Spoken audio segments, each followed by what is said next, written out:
Radiografía es un método de diagnóstico muy importante y es muy útil para el diagnóstico particularmente de arritmias, de infartos, de trastorno de conducción. Eso implica pacientes que tienen valvulopatías, cardiopatía isquémica, Chagas. Es fácil encontrar estos equipos en hospitales de segundo o primer nivel y es importante que sepan hacer diagnóstico de las principales patologías, ¿sí? Sin duda, el creador de este tipo de examen diagnóstico fue el señor Einthoven en 1860 y vivió hasta 1927. Fue premio Nobel en 1924. Eso sí queremos hablar un poquito de historia. Inicialmente, los trazados electrocardiográficos fueron muy rudimentarios. Ustedes ven, esto parece una cámara de tortura donde vamos a buscar un puntero, donde el paciente tenía que colocar ambos brazos en una sustancia conductora, ¿no es cierto? Y podía obtenerse un registro de la actividad cardíaca en tres derivaciones que se llamaron D1, D2 y D3. Con el transcurso de los años, obviamente los equipos se fueron haciendo un poquito más sofisticados. Obviamente el de la izquierda, data de más de 100 años. Estos ya son modos mucho más modernos.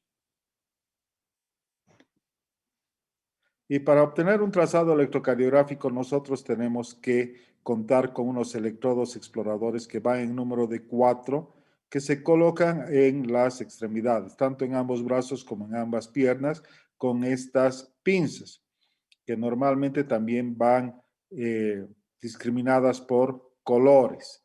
Y también tenemos estos chupones que se colocan a nivel de la parte precordial. La forma adecuada de colocarlos va con los colores habíamos mencionado. El color rojo generalmente va en el brazo derecho, el amarillo en el brazo izquierdo, el verde en la pierna izquierda y el electrodo neutro va en la pierna derecha, en esta posición. Obviamente depende del fabricante. En algunas situaciones estos colores no son estos, sino pongamos en el brazo derecho va un color blanco. Pero la ventaja es que en cada pincita dice y en cada electrodo dónde se debe colocar para que no haya ningún error. Tenemos electrocardiógrafos que van imprimiendo el electrocardiograma en un canal, es decir, en una derivación. Hay que hacer 12 derivaciones en forma continua. Hay otros que imprimen en 2, en 3 canales y actualmente los más modernos en 12 canales y tienen una pantalla LED, como se observa acá. En este caso es pequeña. Vamos a ver otro electrocardiógrafo un poco más grande como este, donde de forma simultánea estamos viendo en la pantalla LED el trazado electrocardiográfico de las 12 derivaciones y en el papel podemos imprimir en forma simultánea. Al final de toda la presentación vamos a hacer una ronda de preguntas respecto a lo que no hayan podido entender o lo que hayan quedado dudas. Más sofisticados aún, actualmente tenemos los smartphones que ya tienen incluso electrodos en la parte posterior, donde podemos tener incluso un trazado electrocardiográfico, una derivación. Estos son muy útiles, por ejemplo, en pacientes que tienen arritmias.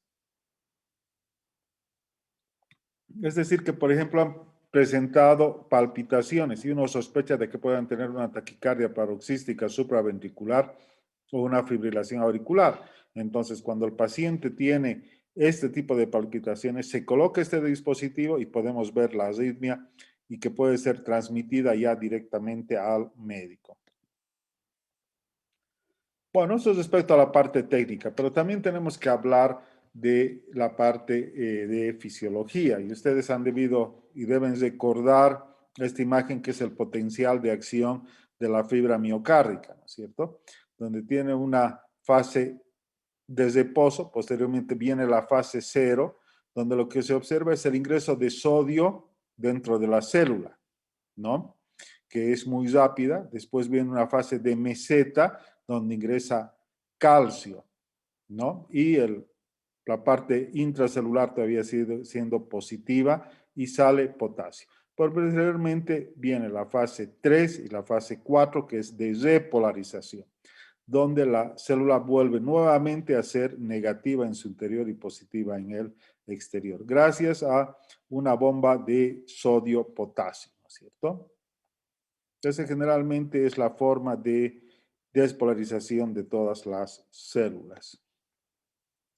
Y luego, este potencial de acción de una célula miocárdica puede generar estímulos eléctricos que son transmitidos a través del sistema de conducción. Y si recuerdan, el sistema de conducción se inicia a través en el nódulo sinusal. ¿Dónde se encuentra el nódulo sinusal? ¿Alguien que quiera hablar?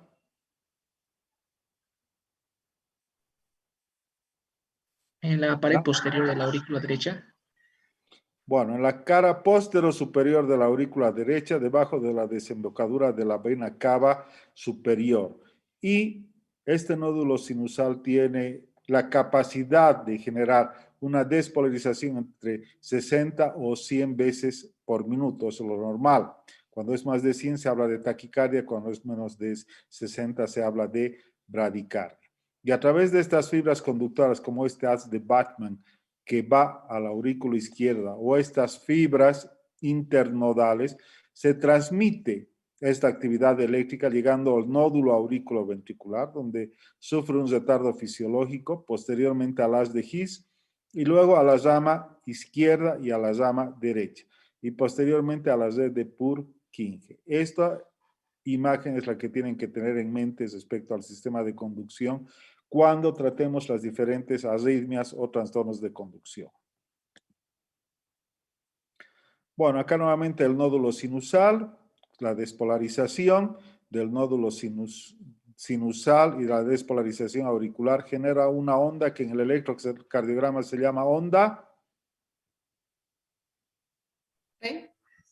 onda P, que es la que estamos viendo acá, ¿no es cierto? Después viene el nódulo auriculoventricular que genera el intervalo PR y posteriormente la despolarización ventricular que nos da la onda, el complejo, ¿qué complejo?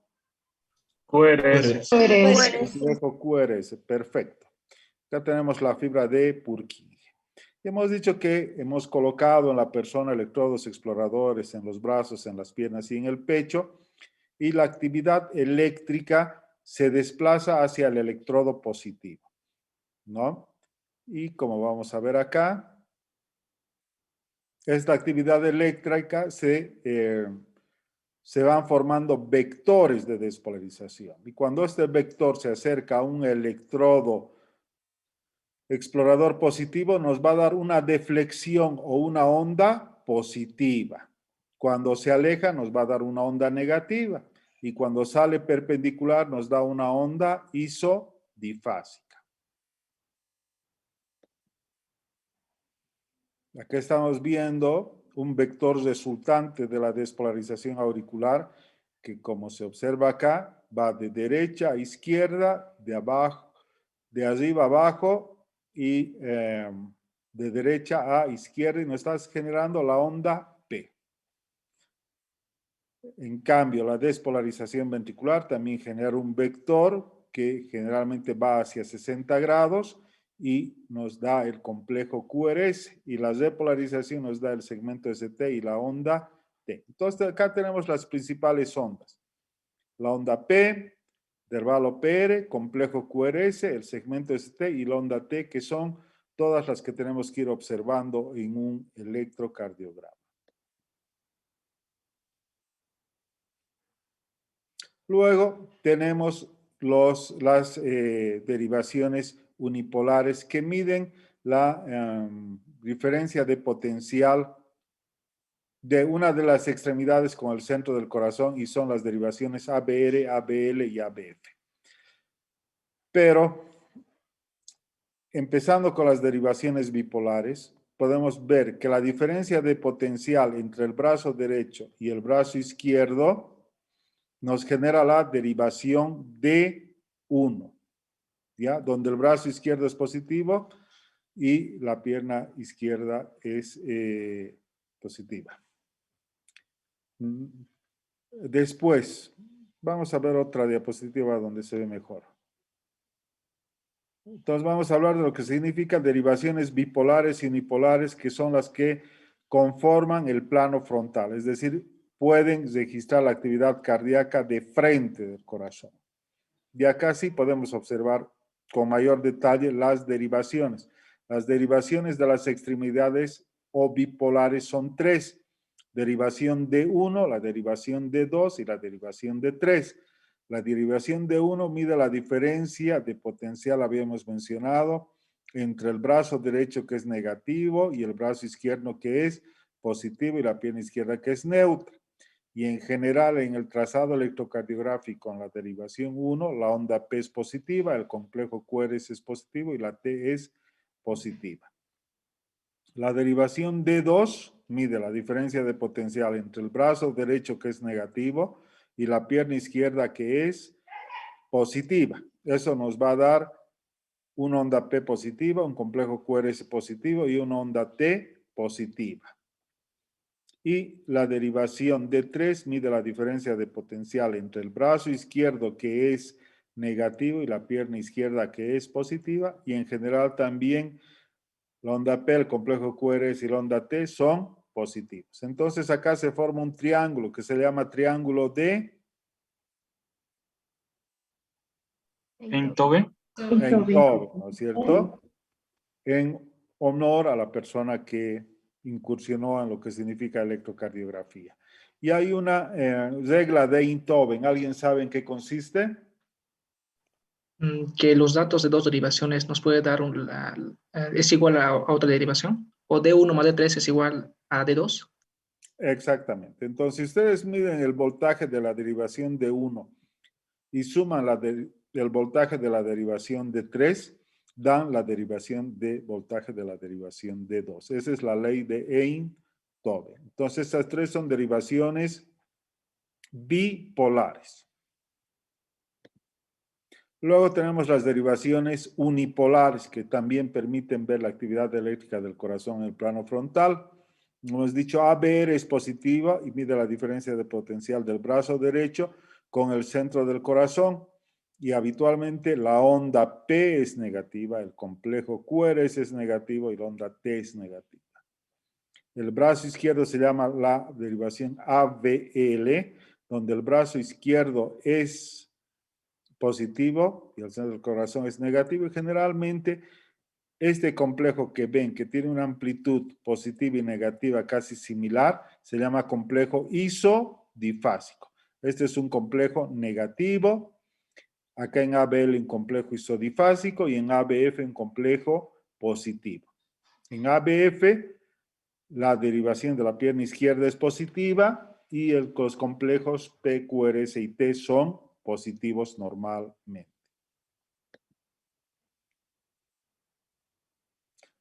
Bueno, entonces acá tenemos las derivaciones bipolares de 1. Se ve la flecha, ¿verdad? El cursor. Sí, doctor. Sí, Sí, doctor. Bueno, esta es la derivación de 1, como hemos mencionado. Esta es la derivación de 2 y esta es la derivación de 3 y este es el triángulo que se forma. Y a la derecha tenemos las derivaciones unipolares ABR, ABL y ABF. Si nosotros unimos en un solo plano las derivaciones bipolares con las derivaciones unipolares, se forma un sistema hexaxial que se llama de Bailey. Y podemos ponerle grados, 0, 30, 60, 90 grados. Por ejemplo, D1 va entre más menos 180 a 0 grados. ABF, que era esta, va entre más 90 y menos 90. Y así diferentes derivaciones. Este sistema hexaxial de Bailey va a ser importante que recuerden porque nos va a permitir obtener el eje eléctrico cardíaco. Bueno, hasta ahí las derivaciones del plano frontal. Ahora nos pasamos al plano horizontal, donde tenemos las derivaciones precordiales que van también en número de 6. V1, V2, V3, V4, V5 y V6, que se colocan. V1, borde derecho del esternón, cuarto espacio intercostal. V2, borde izquierdo del esternón, cuarto espacio intercostal. V4 en el quinto espacio intercostal, línea medio clavicular. V3, equidistante entre lo que es V2 y V4. V5, quinto espacio intercostal, línea axilar anterior. Y V6, quinto espacio intercostal, línea axilar media.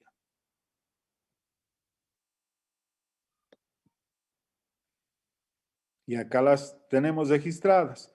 Ocasionalmente empleamos otro tipo de derivaciones que se llaman V3R y V4R, sobre todo cuando queremos registrar la actividad en el ventrículo derecho, ¿no? Y ocasionalmente podemos usar V7 y V8 cuando queremos observar la cara posterior del corazón. Pero con que ustedes sepan las 6 derivaciones bipolares, unipolares y las 6 precordiales, me conformo. Y este es el registro que vamos a tener en el plano horizontal del corazón. Y el trazado electrocardiográfico, como ustedes saben, el ventrículo izquierdo está desplazado más hacia la izquierda y la masa ventricular izquierda es más importante. Así que en V6, el vector de despolarización nos va a dar una onda P y un complejo QRS importante, de una amplitud significativa y una onda T positiva. En cambio, en V1 vamos a tener una onda área pequeña, una onda S profunda. Y en esta etapa de las derivaciones V2, V3, V4, la onda R va creciendo y la S va disminuyendo. Entonces hay un momento entre V3 y V4 que los complejos se hacen bastante isodifásicos. Eso se llama zona de transición.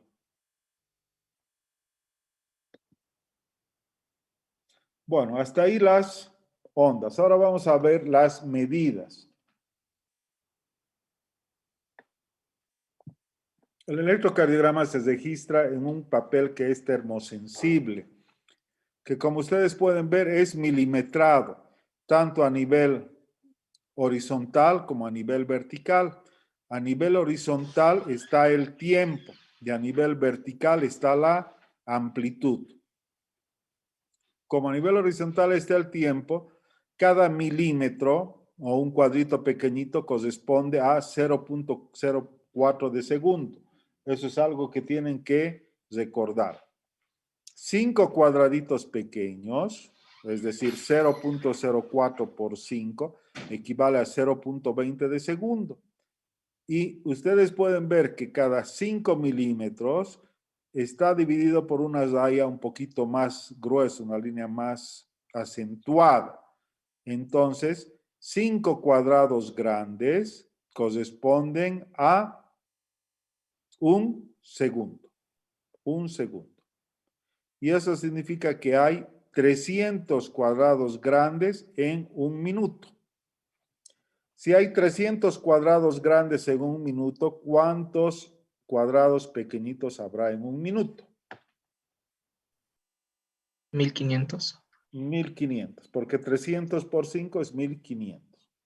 Esos datos son importantes al momento en que ya decidamos sacar la frecuencia cardíaca. Continuamos. A nivel de la altura está el voltaje.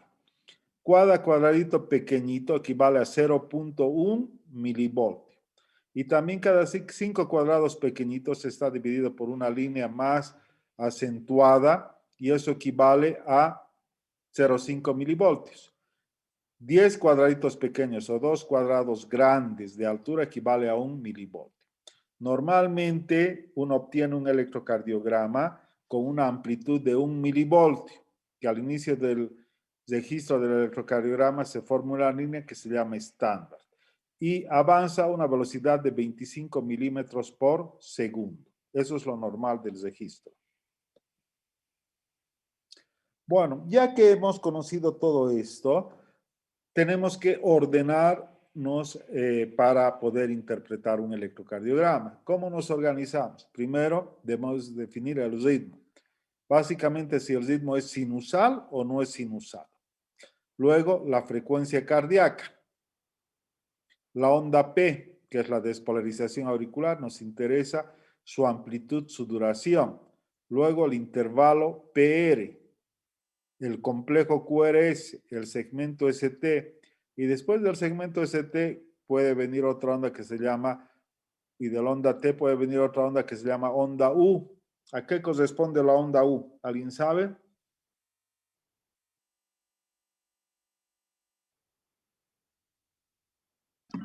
La despolarización de los músculos papilares. Sí, normalmente es positiva y normalmente se observa mejor en las derivaciones precordiales. Y luego nos interesa la duración del intervalo QT. Vamos a ver cada una de estas. La onda P. La onda P normalmente, de acuerdo a los vectores que hemos visto, para hablar de que tiene un ritmo sinusal, va a ser positiva en D1, positiva en D2, positiva en ABF y negativa en AVR. En V1 puede ser positiva, negativa o ambas. Cuando la onda P normalmente dura hasta 0.10 de segundo y de amplitud hasta 2.5 milímetros, ¿no? Eso es lo normal. Pero la onda P puede estar aumentada de amplitud y hablamos de una onda P pulmonar que se observa en la hipertrofia ventricular derecha. Ya posteriormente, cuando hablamos de agrandamientos, vamos a mostrarles imágenes de la onda P pulmonar. Por el contrario, puede estar aumentada de duración y hablamos de una onda P mitral. Y podemos tener ondas P bifásicas que ocasionalmente correlacionan con agrandamiento vía auricular. Esto es lo normal, hasta 0.10 de segundo. Y luego tenemos el intervalo PR que va de 0.12 a 0.20 de segundo. Cuando el intervalo PR está menos de 0.12, hablamos de intervalo PR corto. Y cuando está más de 0.20 de segundo, hablamos ya de bloqueos. La onda P entonces se mide desde el inicio de la onda P hasta donde termina. Acá pueden ver, mide como dos cuadraditos pequeñitos, o sea, como 0.08, que es normal. Casi todas las mediciones se hacen en la derivación D2. Luego tenemos el intervalo PR. El intervalo PR va desde el inicio de la onda P hasta el inicio del complejo QRS, no hasta la R, sino hasta el inicio del complejo QRS. ¿Cuánto era lo normal hemos dicho? Lo acabo de decir. 0.12 a 0.20. Exacto.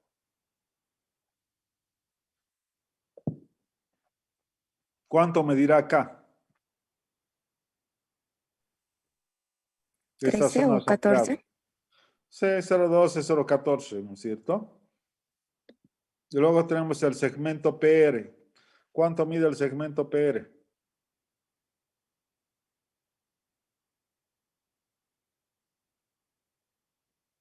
¿Alguien sabe? 0.5. 0.05. No se mide. No tiene ningún valor medido. Luego tenemos el complejo QRS, ¿no es cierto? Donde debemos definir la duración del complejo QRS. Normalmente es hasta 0.10, algunos autores hasta 0.11 de segundo. Entre 0.10 y 0.12 de segundo hablamos de bloqueos incompletos. Cuando es igual a 0.12 o más de 0.12 de segundo, hablamos de bloqueos completos, que pueden ser desama izquierda o desama derecha. Nos interesa la amplitud, que tiene mucha relación con los agrandamientos, las hipertrofias. La presencia de ondas Q patológicas, que puede tener relación con los infartos. El eje eléctrico, la zona de transición que les había mencionado, la deflexión intrinsecoide, que bueno, no tengo pizarra para explicarles, pero es la primera parte de la despolarización ventricular. y retardos en la despolarización.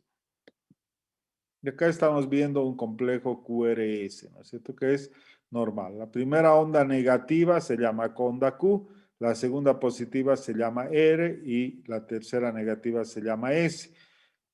Ese es complejo QRS, pero podemos tener una onda R positiva, igual se llama complejo QRS, o podemos tener una onda Q sola, igual se llama complejo QRS.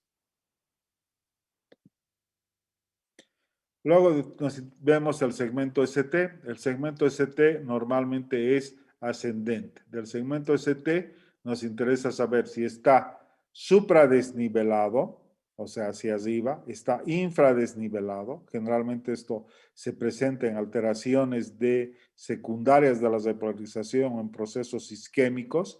Nos interesa la configuración, habéis mencionado que normalmente es ascendente, la dirección, la altura y la forma de la onda T. Normalmente la onda T sigue la polaridad del complejo QRS. Este es el segmento ST, esta es la onda T. Esta es la onda T. Normalmente si el complejo QRS es positivo, la onda T también tiene que ser positiva. Si es negativa, podemos hablar de que el paciente tenga un trastorno de algún bloqueo en alguna de las ramas o un trastorno, una patología isquémica. Luego vemos el intervalo QT. Lo normal entre 0.32 a 0.40. Seguramente en alguna literatura van a poder encontrar hasta 0.44, que también se considera normal. Puede estar incrementado, básicamente me interesa que cuando vean un intervalo QT aumentado, piensen en hipocalemia. A ver, causas de hipocalemia.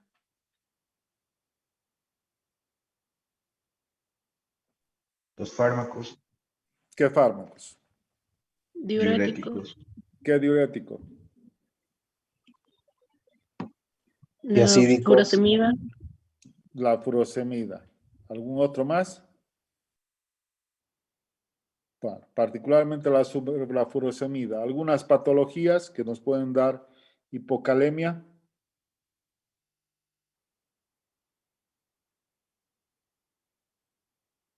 Insuficiencia renal. No.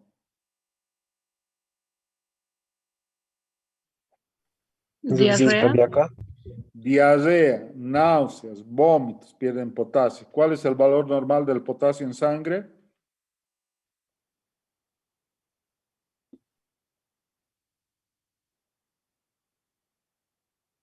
¿10 miliequivalentes? No. De 3.5 3.5 a a 5. 5. Y puede estar el intervalo QT disminuido en la hipercalemia. ¿Causas de hipercalemia?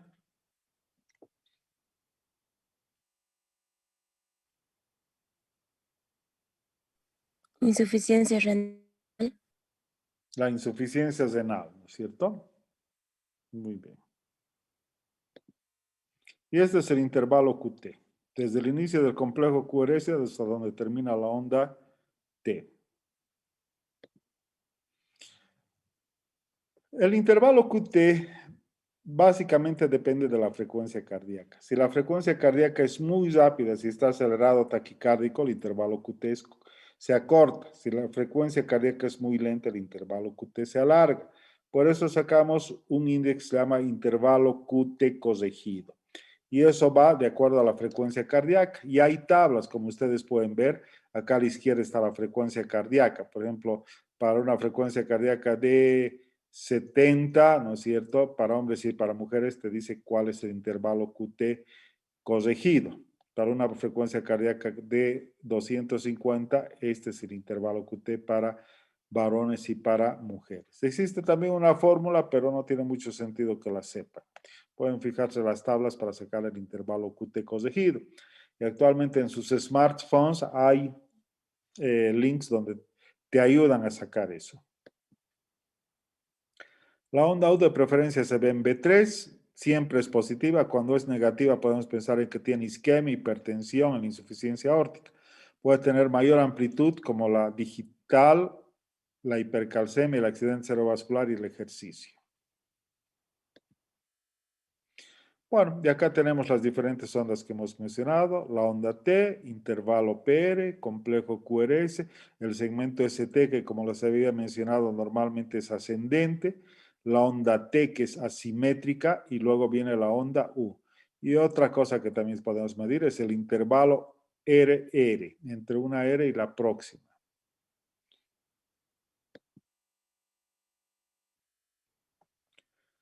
Bueno, todavía tenemos tiempo. ¿Avanzamos un poco más? Ya, avanzamos un poco más, unos 15 minutos más. Luego, nos interesa saber la frecuencia cardíaca, ¿no? Hemos dicho que ¿cuántos cuadrados grandes hay en un minuto? 300. 300 cuadrados grandes. Entonces, acá estamos viendo una frecuencia cardíaca muy alta. Entre esta R y esta R, ¿cuántos cuadrados grandes hay?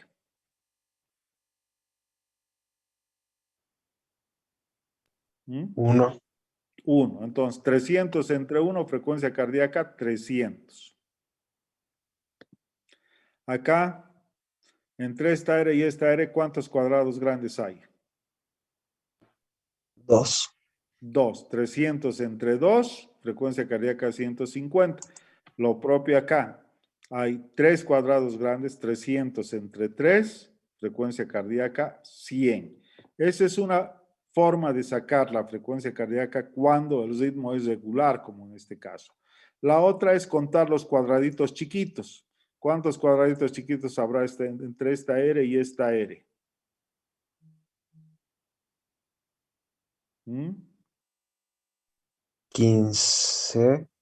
15. 14. Hay 5, 10, 12, 12 y medio, 14, 15. 15. Entonces, dividimos 1500 cuadraditos chiquitos ahí en un minuto, dividido entre 15, frecuencia cardíaca 100. O sea, no importa cuál de los dos métodos usen, pero tienen que aprender a sacar la frecuencia cardíaca. ¿Sí?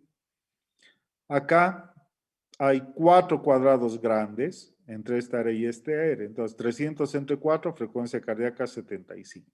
Acá hay 5 cuadrados grandes, entonces frecuencia cardíaca 60.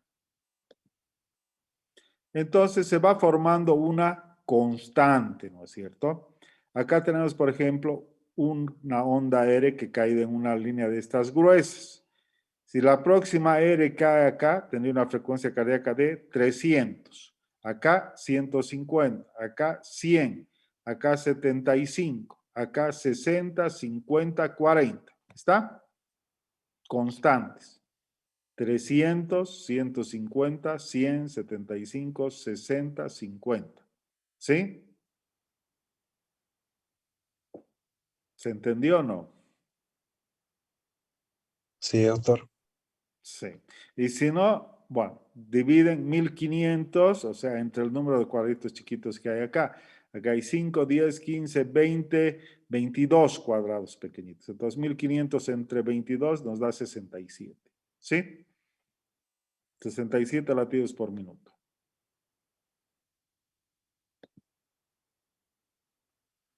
Bueno, esa es la forma de sacar la frecuencia cardíaca cuando el ritmo es regular. Pero acá, ¿cómo es el ritmo? ¿Es regular o es irregular? Irregular. Irregular. Irregular. Vean, este intervalo RR es más corto que este intervalo RR y R. Entonces, si saco la frecuencia acá, me va a dar una frecuencia más baja. Si saco acá, me va a dar más alta. Entonces, cuando el ritmo es irregular, existe otra forma de sacar la frecuencia cardíaca. Acá hemos dicho que 5 cuadrados grandes es igual a un segundo. 1, 2, 3, 4, 5. Acá es un segundo. Otro 5, 1, 2, 3, 4, 5, 2 segundos y acá otro segundo. Entonces, de acá a acá hay 3 segundos. ¿Sí? O 15 cuadrados grandes. ¿Está? ¿Me siguen? En esta tira hay 3 segundos. Si yo quiero saber la frecuencia cardíaca en un minuto, ¿por cuánto tengo que multiplicar? Por 20. por 20, porque 3 segundos por 20 es 60 segundos. Entonces lo que hago es contar los complejos QRS. 1, 2, 3, 4, 5, 6. Y multiplico por 20. 6 por 20, frecuencia cardíaca, 120. ¿No? Sí, pero también puedo sacar en 6 segundos. Entonces, ¿por cuánto tendría que multiplicar? Por 10. 10. Por 10. Vaya, parece que están bien en matemáticas. Ese es útil en los casos en que el ritmo es irregular, como en la fibrilación auricular. Bueno, no los voy a cansar más, entonces vamos a ver hasta ahí. Mañana vamos a hablar de eje eléctrico, ¿ya? Entonces es importante que para las próximas clases ya conozcan los valores normales de la onda P, del intervalo PR, del complejo QRS, el intervalo QT, ¿ya? Y si que alguien quiere ir avanzando un poquito en lo que significa eje eléctrico, puede hacerlo. ¿Alguna pregunta hasta acá? ¿O todo ha quedado claro? Me han quedado 94 de todos ustedes. Yo pensé que iban a ser por lo menos 200. ¿Alguna Doctor, pregunta? yo tengo, doctor, una pregunta. Dime. En la derivación ABR, como las ondas son negativas, en caso del complejo QRS, ¿la onda negativa sería la onda R o sería la onda QS?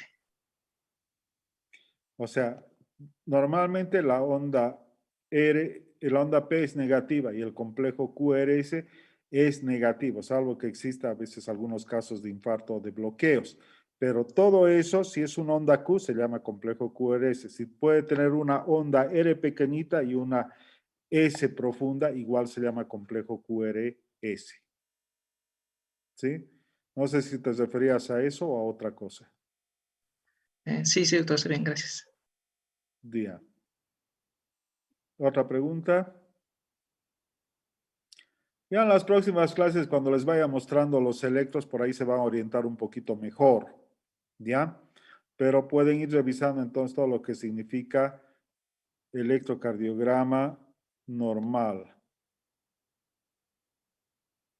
Acá me están preguntando, ¿cómo puedo sacar el ritmo irregular?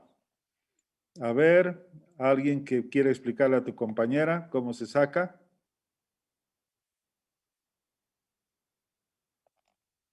¿Mm?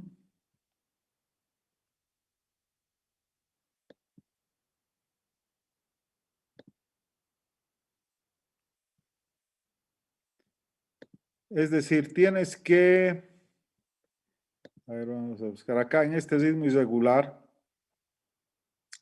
Sabemos que cada cuadradito chiquitito es 0.04 de segundos. Cuando hay 5 cuadraditos chiquitos equivale a 0.20. 5 cuadrados grandes es 1 segundo. Entonces, 15 cuadrados grandes es 3 segundos. Si nosotros queremos saber la frecuencia cardíaca en 1 minuto, sabemos que 3 segundos por 20 es 60 segundos, que equivale a 1 minuto. Si nosotros contamos los complejos QRS en estos 3 segundos y multiplicamos por 20, vamos a tener la frecuencia cardíaca en 1 minuto. Y cuentas acá 1, 2, 3, 4, 5, 6 complejos QRS en 3 segundos. Entonces, en 1 minuto, para saber en 1 minuto, tienes que multiplicar estos 6 por 20. ¿No? Y te da una frecuencia cardíaca de 120 por minuto. ¿Mm? Tal vez ya practicando vas a poder ver un poquito. ¿Sí? No sé si he contestado un poco tu pregunta, Denis.